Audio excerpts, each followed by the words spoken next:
Down in the Louisiana legislature, there have been some heated arguments about the good, the bad, and the ugly of history, and specifically of slavery's history. Some legislators have moved to crucify anyone who might even think that there might have been some good which flowed from that horrible institution of slavery. But many of those who are ready to crucify figuratively and politically, many of those are young and emotional, and they haven't thought this through. A few points about slavery. Of course, it was horrible and inhumane. And let's look at some of the rest of the story. Point one, slavery was ended at great cost. 650,000 young white men died fighting in the Civil War for the Union. That says a lot of good about non-slave owning white folks. That is good that flowed from slavery. Point two, the United States of America abolished and outlawed slavery. That is good. Point three, America is the home of choice for millions of descendants of African slaves. Their slave ancestors had the choice to return to Africa or to stay here.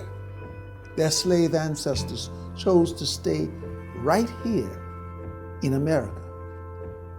Today, the descendants of slaves could all pack up and return to their homeland, to their motherland if they wanted to, but they stay here. That is good about slavery.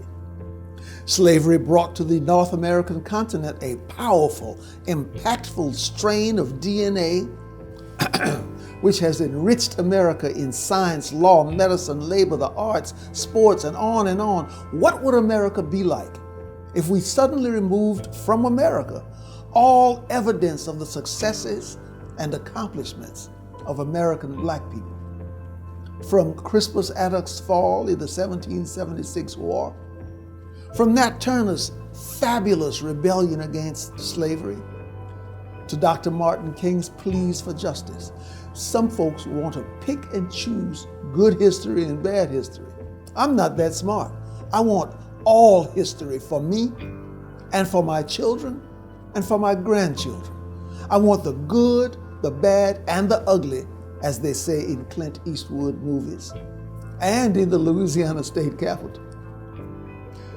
And don't forget Massa's Brown Babies. It's got to be the title of my next book.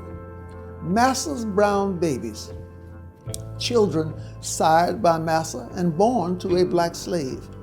Massa's Brown Babies created a very special class of slaves and a special class of descendants of Massa's Brown Babies. Many became major landowners, inherited.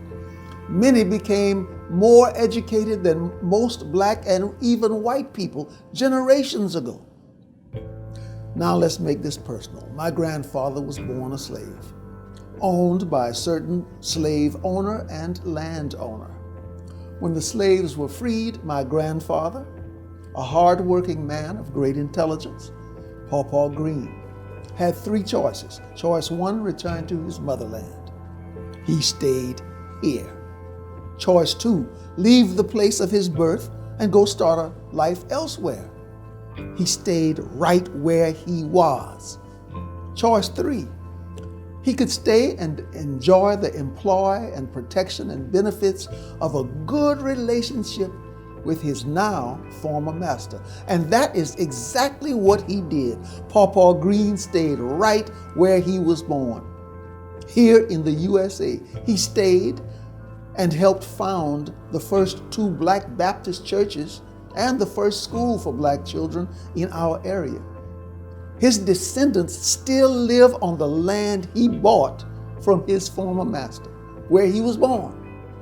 Pawpaw Green chose to be an American. His children, some of considerable means, could have left at any time, but they stayed here. Pawpaw Green stayed, his children stayed, and guess what? His grandchildren and great-grandchildren have stayed and chosen to be Americans. That is the ultimate good of slavery. Me, I am the good product of a horrible, immoral, abusive system. Out of the horror of slavery, good has come. If you politicians want to fight each other, get to it, brass knuckles and all. But don't drag down my heritage of slavery into your political battles. Leave history to history. Guarantee that all of our children will not be deprived of all of the truths to be learned from history. The good, the bad, and the ugly of history.